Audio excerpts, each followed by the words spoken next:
Man, we got the Frederick Douglass family in the building, in the shop, man. We appreciate you coming in, man. I know it's very early over there.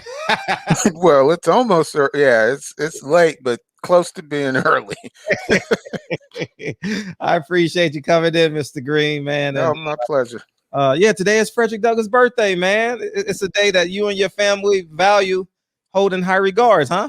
You're right on. Yeah, Mhm. yeah, very much so. And I saw Terrence Bailey. Shout out to Terrence Bailey for setting this up. Thank you, thank you, thank you. He's been a great asset to us. Uh, he just signed over a check today for the mural for Frederick Mural. that you're going Yeah. to be a part of and be in it. Can you talk about that? Uh, Oh, can you? well, well, I know. Well, all my information comes from Terrence, but Okay. he was instrumental in getting a mural commissioned Uh-huh. out there on the Eastern Shore, Uh-huh. where he's located, and it's going to include. I know at least Frederick Douglass, myself, my cousin Nettie Washington Douglass, and my cousin. Oh man, brain cramp. But yeah, sometimes your brain goes to sleep before you do. Yeah, Um, right, right. Kenneth Morris. Yeah. So yeah. So it's yeah, it's interesting to have your likeness, you know, uh, put up to the public. So Mhm. And moreover, Frederick Douglass likeness. And I don't know where to begin. You're the historian and the expert on Frederick Douglass. I don't know where to start in his life. But if we were a bunch of patrons in the barbershop that didn't know Frederick Douglass, where would you start? And what would you tell us? that's well, with today's technology, you can find it on the internet. But no, one, I am not the expert on Frederick Douglass, and I am not the historian on Frederick Douglass. But as a direct family member, the information I like to provide on Frederick Douglass is basically derived from my pride in being a descendant of Frederick Douglass, and the whole conversation of not just Frederick Douglass, but the family itself. But based on your question of giving, a semi outline of Frederick Douglass, is that like many enslaved African Americans in the early 1800s, Frederick Douglass was born a slave in Maryland, and uh, his you can say every just like our paths today, every person's paths are different than others. So not every enslaved person had the same path, but still had that that moniker of being an enslaved person, and you know but one of the main parts I keep saying about that is person. So just because they're enslaved does not make them a person, even though during that time they were not considered a human being, but property. But Frederick Douglass, from what from looking at his life, and what I think is very important about him is that he was able to write three of his own autobiographies. Isn't that crazy? And so that's why I really steer people towards with Frederick Douglass, because conversations like this is really just not time to dive into his life to really make the impact that you would want on someone. Mhm. So just to so I always drive people to hey, go, whether it's online or I still tell people go to library, bookstores, get his books. The first one, Narrative of a Slave, was the first book That's he the first wrote on one. himself. Mhm. My Bondage, My Freedom was the second one, and then The Life and Times of Frederick Douglass. And over the times of our life, as we grow, mature, learn, our perspective of what we experienced at this time, at one time, your perspective changes based on your experience. when you look at, for instance, when you were a child, well, your eyes as a child looked at that experience different than your eyes at 20 years old.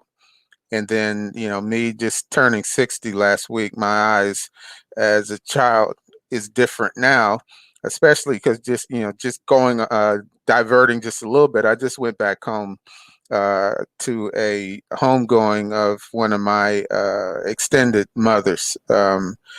And she was the last one out of the group of mothers, military mothers that helped raise us. So, go back home, I get to visit and see people that I grew up with in the city, and my perspective of, you know, of what that family and she did for me is different than what it was while I was growing up. I can see the value in my life.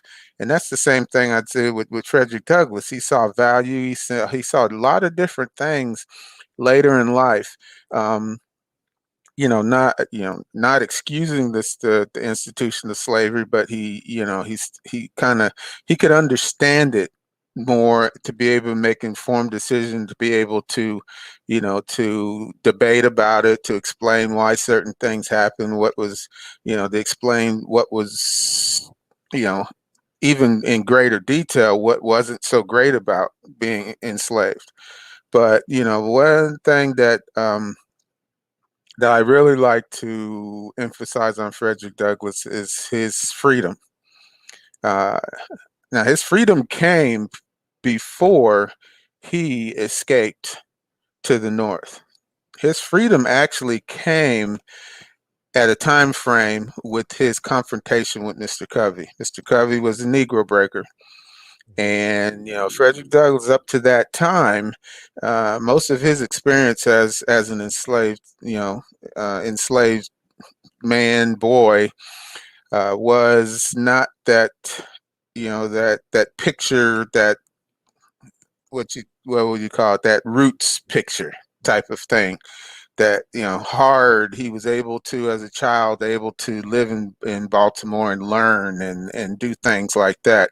Prior to going to Mr. Covey, he was helping to teach other slaves how to read and things like that. So it was that confrontation with Mr. Covey when he was sent there. That's when he become to realize what being enslaved and being, what the institution was really trying to do to African American men, and that's what Mr. Covey was to break him down to a non-human and just be content with working and doing what he was supposed to do as a slave. And it was culture shock for him, even as an enslaved, even seeing what he saw, not experiencing things like that as he grew up. That experience was a culture shock. And another thing I call, one of those significant emotional events, to where he started realizing that, ooh, this is just ain't, it's easy to say, in our mind's eye, and his explaining basically said, ooh, this just ain't for me. And so he leaves the plantation, try to go find solace in his master, and say, hey, I'm not being treated right because I've never been treated like this before. And they said, well, wake up, baby. You got to go back because we sent you there for a reason. He goes back, it's a Sunday. Mr. Covey said, hey, I got things to do. I see you. And then that next day he comes in, he sneaks up on him, ties him up, and then they go to the battle. And that's where Frederick Douglass's freedom came in, was from that fight with Mr. Covey. That's where he had this is where he had the opportunity to make a decision for his own well-being. He overcame Mr. Covey, overcame more than Mr. Covey. He had another slave Mr. Covey called to try to help, and he's like, he pushed him off. Another one, the other one's like, hey, nah, I'm not, even part of this. And he subdued Mr. Covey, and he had the opportunity, he made the choice of whether Mr. Covey lived or died. Now, with that choice came, and you have to think about this, with that choice came another options within his head. If he killed Mr. Covey, what's the chances of his, you know, of his extended life from that point. He knew he would have to, if he would have to leave, and if he, with the probably 90% chance of getting cut, so he probably had 10%, 10% chance of living past that thing. If he let Mr. Covey live, again, what's Mr. Covey going to do? So he chose that other option. Mr. Covey lived. He let Mr. Covey live, but that was, basically that was what I say. That was really God's decision, because he knew God knew what he was going to put in Mr. Covey's mind. And so Douglass made the choice to let him live. Mr. Covey was a proud man. He was so proud he never told anybody what happened. The other slaves on the plantation knew what happened, but he was not. He wasn't going to the barbershop telling his boys what just He couldn't. happened. He That couldn't. Negro beat me down and had the my life in his hands, and he chose to let me live. And so, but he never beat Frederick Douglass again. And for that time, regardless, you know for Frederick Douglass, regardless of where he was physically or mentally as enslaved, that in his mind and in his spirit, from then on, he had obtained a significant freedom. And from there,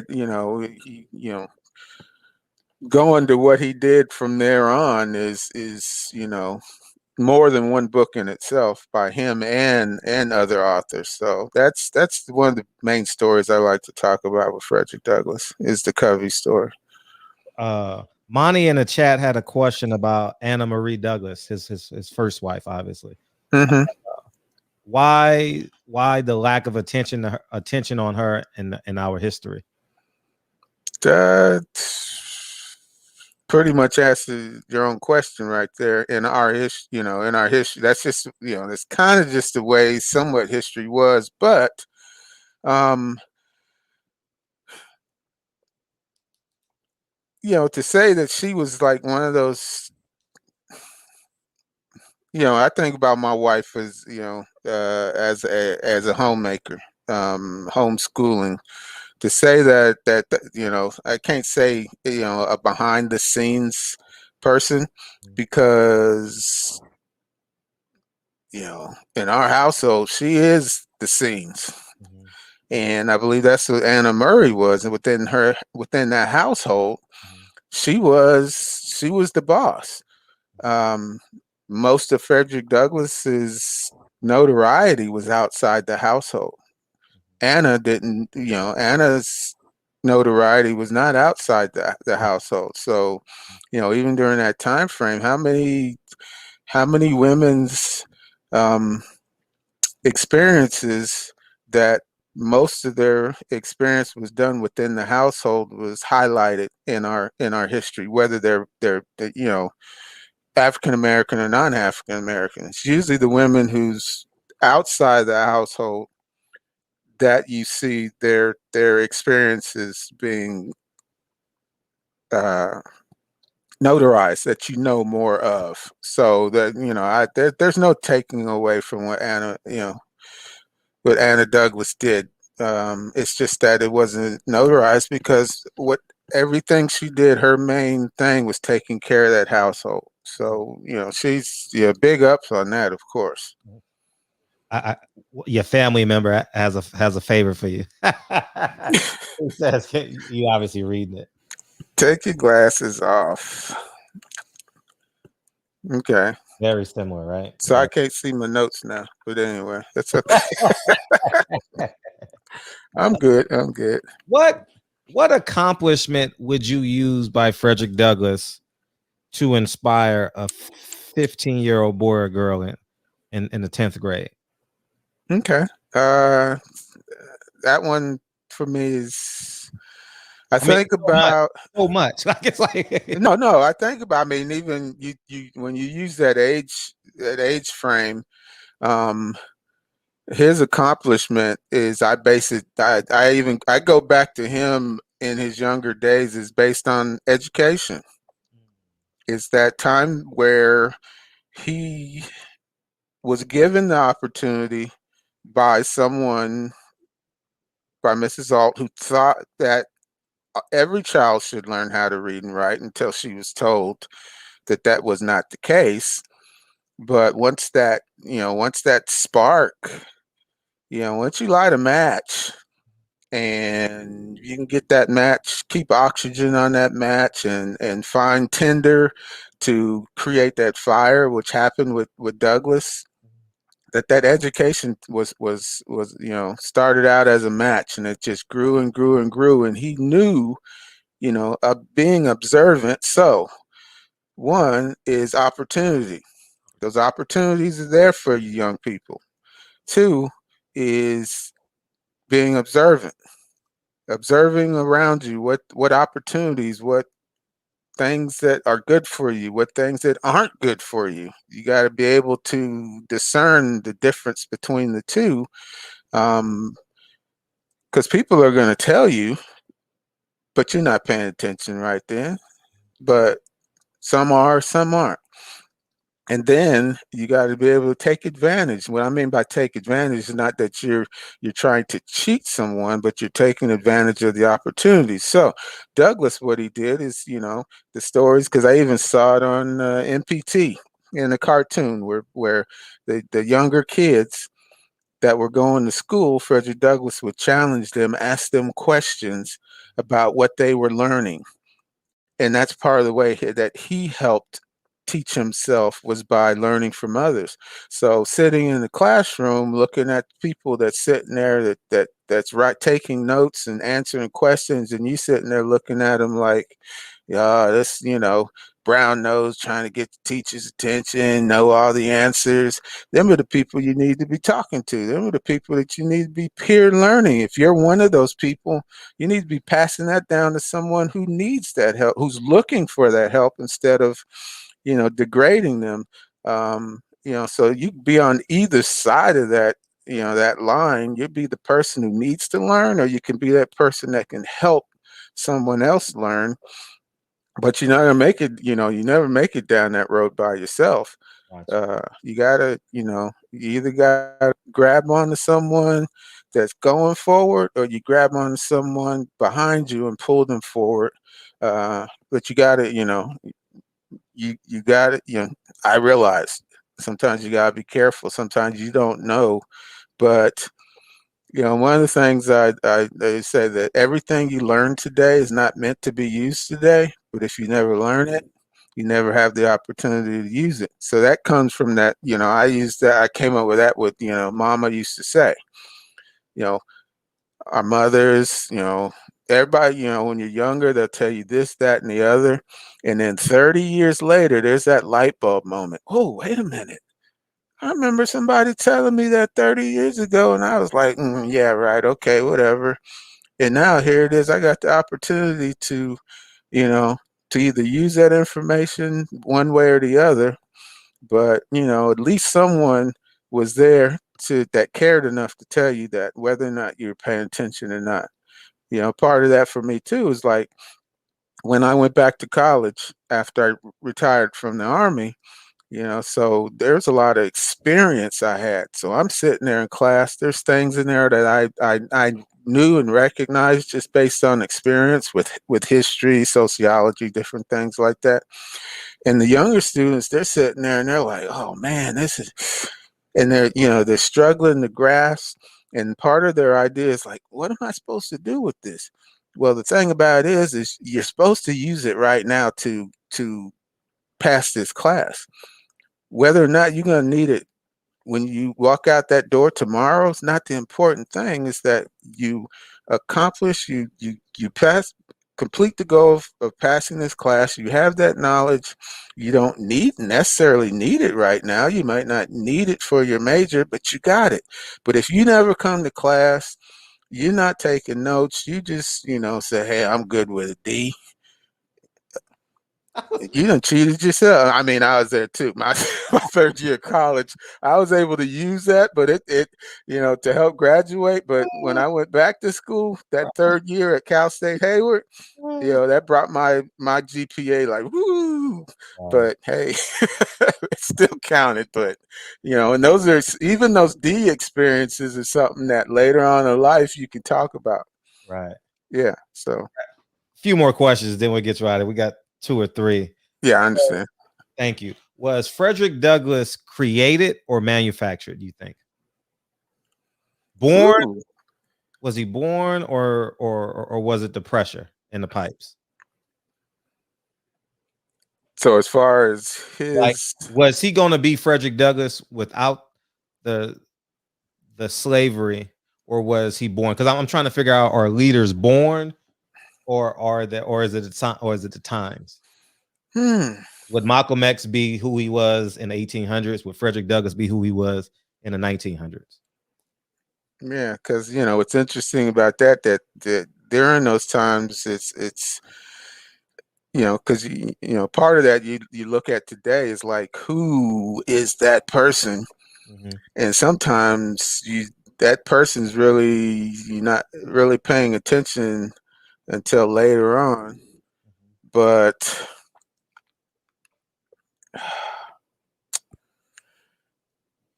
the circumstances they had you know uh, God. And if people use go other directions, all the stars lined up right, or whatever you want to say. But I think they're just those particular circumstances that happened because there were points in his life where he wasn't, just like any other person in this world. There are certain points in your life that you weren't supposed to make it. Right, You went left instead of right, right, and so he made, it was a combination of he made some of the, he had to make right choices, and there were other people who had to make some of the right choices for him to be able to do that. But right, he didn't, obviously he did not do it by himself, whether it's divine intervention or people that were on his side, like Anna. You mentioned that earlier. She helped him provide the necessities he needed to actually physically escape. right, right, right. And this question was asked twice. It's in the comment section as well when I posted that you were coming on. Hmm. Umar Johnson. Can you elaborate on Umar Johnson? Is he a part of the family? Not a I part. cannot elaborate on Umar Johnson, Okay. so we can move on from there. Okay. The No, no offense. oh no, no, it's fine. Harmony Project. Yes. Can you talk about your Harmony Project? Oh man, the Harmony Project. Yeah, that's the Columbia Harmony Cemetery that was in Washington D.C. Uh, you know that in 1960 they moved the cemetery to make way for Metro, Hmm. and they moved it out to Maryland, Hmm. uh, to where the cemetery is now, near the Washington football team stadium. Yeah. So that's where, but the whole thing about that is, you look at it in one way, say, well, progress, things happen, but it's like, why the black cemetery? Mhm. Well, that land obviously at one time was, they didn't see it as anything usable except for a cemetery. Mhm. Well, urban sprawl and everything. Now that land becomes needed for the metro and whatever else is on top of it. But it is the desecration of the what you call the living signs. So the living signs of a deceased person are the headstones.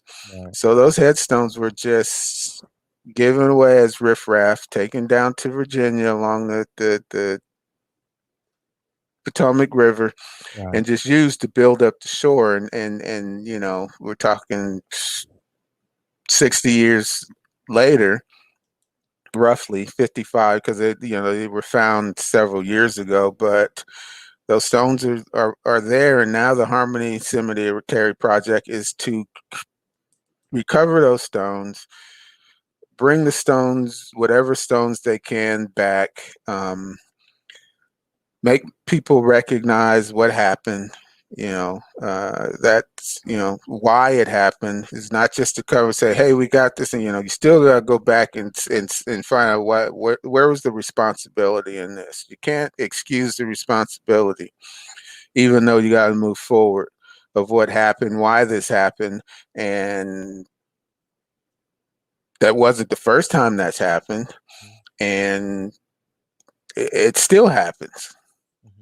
So, My final question: moving forward, what's your ultimate goal for the next generations in or carrying on Frederick Douglass' legacy? uh, mine is personally right now is just the Frederick Douglass legacy is within my my family, my children. We have brother Terrence. Mhm. He's working with his thing. The Frederick Douglass Family Initiative. My cousin Nettie, and so we have our we have our collaborations within that, but internally, I'm not as vocal or public as I used to be. I used to go out, do a lot of speaking and things like that. But me, I'm more in the background support now. That's really me, is supporting FDFI, supporting my children. Um, like me, it wasn't until I was around 30 years old or so where I decided that, to take some kind of message about Frederick Douglass out to the world, that how it can benefit people, not just a history story, but to, just like I tried to do with the education piece, to show how his experience is beneficial to someone today. Because if you can't look at history and see some type of benefit from it, all it is just a story. Mhm. So you try to make it something that is relatable, that someone can benefit now. So that's basically where I'm at with that. So I don't have no big ideas of grandeur. Uh, Any just last words? last Appreciate words you for coming me. on. Appreciate you coming on. And so we know, this is the barbershop. I ask the questions what the what's lingering in it. I see I see TB having a heart attack about the question I ask every question that the fans want to know. Hey. And not out of disrespect, Hmm. but I got 2 or 3 DMs when I posted that the Frederick Douglass family was coming on. I asked the same thing I do for Bob Arum, the same hard questions gonna ask him tomorrow, the same as hard question we're gonna ask Mauricio Suleiman. So that's I am the bridge. Okay. I So I appreciate just it. want to clear that up. Yeah, And not a problem. I genuinely appreciate you coming on. So you got an invitation February 14th every year. I Okay. mean, Might even try to drag one of my kids into it. yeah, please, Let please, them that'll pick be up the awesome. yeah. That'll be awesome. That'll be awesome. Or February 20th, right? He died February 20th, if I'm not mistaken. Am I right? Somewhere? No, do I got the? I got 1895 February, the 20th. something like that. Yeah, Yeah, something like that. yeah. Because I know it's Frederick Douglass, Malcolm, and then Elijah Muhammad. February 17th is Huey P. Newton was born. Michael Jordan was born. Who else? Jim Brown, and then 21st is Malcolm, 20th is Frederick Douglass, and I think the 25th is Elijah Muhammad. So I think that's where my head says. I don't know Hmm. why I remember all this stuff, but I just Well, hey, before we go, I definitely want to say thank you, yeah, for sure. Frederick. I want to thank, of course, Terrence, Patty Dean for Yeah, sure. doing the collab, getting me the information Thank you. and everything. I think she just hit me up on a text Oh, to this say so. But yeah, so it was great. I mean, staying up this late, hey, I was, we appreciate you. yeah, thank you. I appreciate it. So I We do. really enjoyed it. Yeah, the hard questions, I don't mind, because hard questions are easy to answer. If you don't want to answer them, that's the Yeah, easiest ones to answer. Just say, yeah, I yeah, don't I don't have a comment about that. yeah. And people just only read headlines as well. You understand what I'm saying? Like, Yes, sir. so that's just typically what it is, and people just read headlines and that sticks with them their whole life. They don't go into it and get the details. So And to be honest with you on that, I haven't dove deep into that. yeah. There are other family members who have, and I let them take that ball Uh-huh. and roll with it. And if, hey, you know, I'm honored to have you on, man. Your bloodline should be protected and preserved and should be here forever. So yeah. keep on having them boys. Have boys. If you have 4 girls in a row, you got to keep going. Got to Well, keep going. I got one boy, so one, yeah, I got five kids and one boy, Joseph, Uh, and two grandsons, uh-huh. and one of them is a Douglas. So my daughter kept the middle name in there. So Yes. yeah, Appreciate you. Appreciate right, you. Thank you for coming on. We truly appreciate you. not Thank a problem. I see you sporting your Crenshaw Oh yeah, Nip, man. down Oh, you can read. Oh, you can read. I thought you couldn't read no more. I was about to start doing sign language in the summer, guy. there. Yeah, Yeah. hey, I don't know. I'm from the side. I'm from Seaside, up in Okay. Monterey Bay, baby. Okay. Yeah. The Yeah. side. I've been on Nip all weekend because him and Jay-Z just dropped the song Friday. You Hmm. know what I mean? So I've been Okay. Yeah. Yeah. pushing Nip. You know what I mean? And I got that painting done behind me. So Right. Yeah. yeah. So, but yeah, man, we truly appreciate you coming on, and please come back. Okay. Sue Barbershop, that's me. Me Barbershop, that's Sue Barbershop. That's what they say in South Central on Florence and Normandy. Right. I got you. I got you. Yeah. Appreciate I never was able to do it, but I used to do up in San Ho. I used to cruise Story and King. you. You know, I used to hit the switches too back in the day, but I always wanted to come down to They brought Crenshaw back, dog. I went to the cruising on Crenshaw. Yeah. yes Yeah. because I went to the bank today. Coincidentally, I was doing what I do, and then I got off and right in front of the LA Center. I'm not sure if you're familiar with Crenshaw Boulevard, No, not that much. No. but you know that scene that Boys in the Hood Hmm. when they start shooting in the air. Yeah. Directly across the street from there, that Wiener Schnitzel, directly across the street from there is the LA Sentinel newspaper. Okay. And they were piling in, man. They were piling in like it was the 80s, man. Like Magic Johnson said, come on, man. Come on, man. We gotta bring it back. Showtime's back. You know what I mean? It felt real cool, man. He had the That's motor. what I love to see. Yeah. I just to I'm working on a Ah, 65 right now. okay, okay, I okay. like to work on models, but yeah, I'm working on my 65 right now. That's what's up. That's what's up. Okay, you know what? We should do a show like that. I'm not into that. I'm not into it, but it's the barbershop. Man, Right. step aside one bit, and we should do like a Hobby show, deal. a hobby show. Like people like guns, people like cars. Terrence Bailey works on his cars. We should do a Hmm. hobby show. Yeah, Terrence got his Nova. Yeah, Yeah, yeah, yeah, yeah, hyping that one up. yeah, Yeah. for sure, for sure, for sure, for sure. So, but yeah, man. Thank you, man. Thank you. Thank you. Thank you. Thank you. Yeah. Appreciate you. And I see you, if not before next year, but I already have you penciled in February 14th, 2022. So Okay. I'm good. appreciate you, man. Even if it's the 11 o'clock, the Okay. 9 o'clock for you, I'm good. Thank you, boss, man. Truly Yeah. appreciate you. And thank you, Terrence Bailey, and thank you, PPD, for setting this up. Appreciate you. And any last words or you good? Again, thank you. Everybody just keep your head up and, do what do what you need to do. Facts. Sometimes you sit back and be quiet and listen. Sometimes you gotta say something, but Right. you know what it is. Don't let everybody pressure you Right. into doing, something you don't want to do. So Gotcha. Appreciate you. okay. Thank you. Well, luckily I don't have to go to work tomorrow. Oh, you just froze out. How the hell that happened? He just froze out. He gone. Appreciate you. Oh man, I hate to. I always want them to get their last word, man.